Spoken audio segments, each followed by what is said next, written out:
చదువు అంటే కేవలం ఈ సంవత్సరం చదవవలసిన విషయాల్ని బాగా కంఠగతం చేయడం తప్పని నేను అనను, చదవవలసింది. కానీ చదువు చేత సంస్కారం ఏర్పడాలి.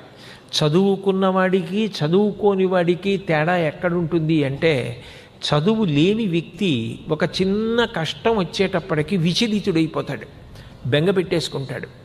చదువుకున్న వ్యక్తి అట్లా కాదు. ఎంత ఇబ్బంది రానివ్వండి, ధైర్యంగా నిలబడగలుగుతాడు.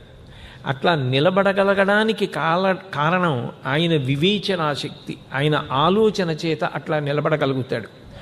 అట్లా నిలబడగలిగినటువంటి సంస్కారము ఏర్పడకపోతే ఎంత చదువుకున్నా తాను ఒక కష్టం వచ్చినప్పుడు తట్టుకోలేడు.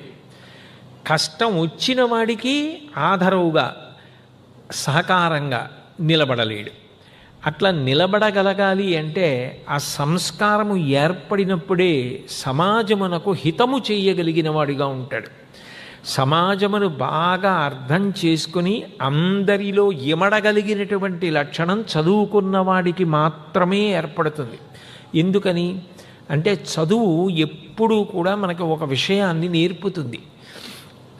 పుట్టినదాదిగా చిట్ట చివర వరకు మీరు ఈ ప్రపంచంలో ఎక్కడికి వెళ్ళండి, మీకు 3 రకాలైనటువంటి వ్యక్తులు తారసపడి తీరుతారు.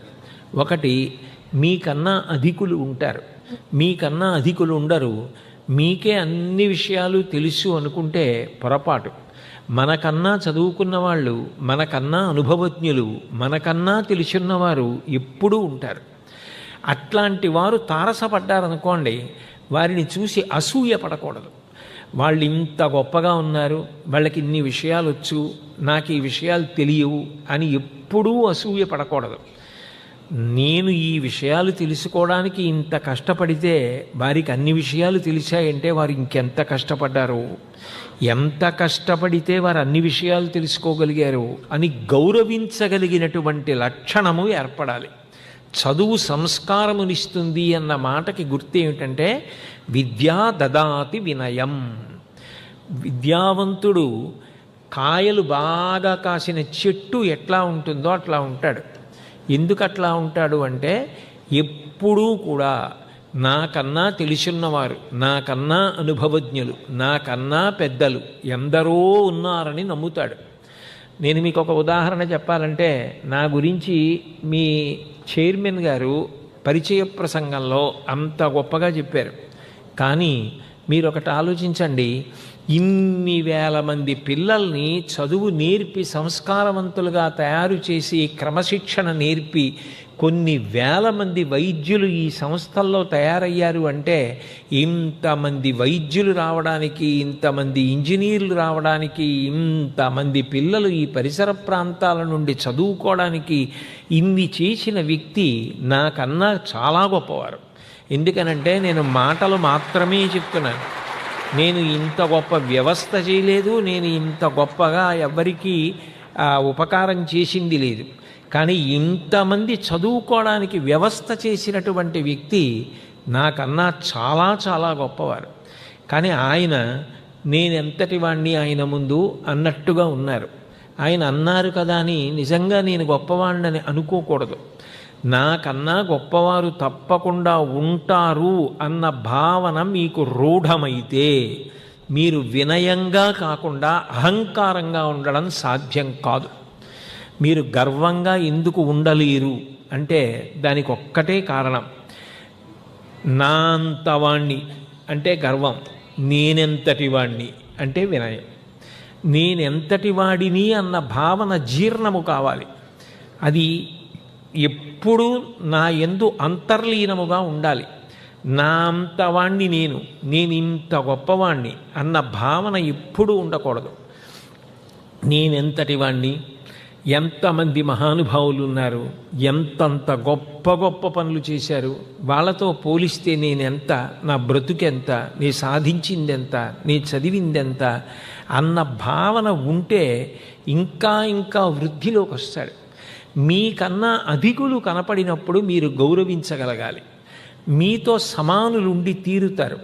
మీరు ఎంత బాగా చదవగలరో అంత బాగా చదవగలిగిన వారు ఉంటారు. సమానుల పట్ల ఎప్పుడూ ఆదరభావం ఉండాలి. ఆదరం అంటే నేను ఇలా కష్టపడితే ఇలా ఉన్నాను, వాళ్ళు కూడా అలా కష్టపడి అట్లా ఉన్నారు, అందుకని వాళ్ళ పట్ల నిరసన భావం ఉండకూడదు. ఏముంది పెద్ద, నాకు 10కి 5 మార్కులు వస్తే వాళ్ళకి 10కి 5 మార్కులు వచ్చాయి, నాకు 10కి 9 మార్కులు వస్తే వాళ్ళకి 9 మార్కులు వచ్చాయి, ఆ భావన ఉండకూడదు. సమానుల యందు ఎప్పుడూ కూడా ఆదరభావం ఉండాలి. మనకన్నా తక్కువ ఉన్నవాళ్ళు మీరు సమాజంలో ఎక్కడికి వెళ్ళినా కనపడతారు. నాకన్నా తక్కువ వచ్చినవాడు ఉంటాడు, నాకన్నా తక్కువ డబ్బు ఉన్నవాడు ఉంటాడు, నాకన్నా పొట్టివాడు ఉంటాడు, నా అంత రంగు లేనివాడు ఉంటాడు, నా దగ్గర ఎంత డబ్బు ఉందో అంత డబ్బు లేనివాడు ఉంటాడు, నాకు ఇల్లుంటే ఇల్లు లేనివాడు ఉంటాడు. అట్లా నాకన్నా తక్కువ ఉన్నవారిని చూసి నేను ఈసడించడం కానీ, వాళ్ళని చూసి నాకన్నా తక్కువవాడు అని మిడిసిపాటుతనం కానీ అతిశయం కానీ పెంచుకోకుండా వారు కూడా వృద్ధిలోకి రావాలి. నేను ఒక సొంత ఇంట్లో ఉంటే ఎంత సంతోషంగా ఉన్నానో వారు కూడా ఒక సొంత ఇంటిలో ఉండే అవకాశము భగవంతుడు కల్పించుగాక అని మనసులో సంకల్పం చెయ్యగలగాలి. కనీసం మనకన్నా ఏ విషయంలో తక్కువ ఉన్నారో వారు వృద్ధిలోకి రావాలని మనస్ఫూర్తిగా కోరుకోగలిగితే అది సంస్కారము. ఎంత చదువుకున్నా ఈ 3 ఏర్పడనప్పుడు ఆ వ్యక్తి పాము పడగ మీద ఉన్నటువంటి మణి, పాము పెద్ద నాగుపాము ఉందనుకోండి, దాని పడగ మీద పెద్ద మణి ప్రకాశిస్తూ ఉంటుంది. అంత పెద్ద మణి ప్రకాశిస్తోంది అని చెప్పి పాము దగ్గరికి ఎవరైనా వెళ్ళి దాని పడగ విప్పినప్పుడు ఆ మణి తీసుకోవడానికి ప్రయత్నం చేస్తాడా? చెయ్యడు. విద్య ఎంత ఉన్నప్పటికీ సంస్కారము లోపించిపోతే ఆ వ్యక్తి దగ్గరకు వెళ్ళడానికి కూడా ఎవరు ఇష్టపడరు. సంస్కారము ఏర్పడము అన్న మాటకు అర్థం ఏంటంటే మనం కష్టపడి జీవితంలో పైకొస్తే ఆ కష్టాలు తలుచుకొని కష్టాలకి లొంగిపోయి బ్రతకడం కాదు, అట్లా కష్టాల్లో ఉన్న వాళ్ళని ఉద్ధరించడానికి పనికి రావాలి. ఎంఎస్ సుబ్బలక్ష్మి గారు తనకి ఇల్లు లేకపోయినా ఎన్నో గుళ్ళు ఏర్పడడానికి తాను కచేరీలు చేసి తిరిగి వచ్చేసినట్టు, ఎన్నో సంస్థలకి డబ్బు ఇవ్వడానికి కచేరీలు చేసి తిరిగి వచ్చేసినట్టు, తాను ఈ ముగ్గురి పట్ల ఎట్లా ప్రవర్తించాలో అటువంటి భావన జీవితంలో పొందగలిగితే దానికి సంస్కారము అని పిలుస్తారు.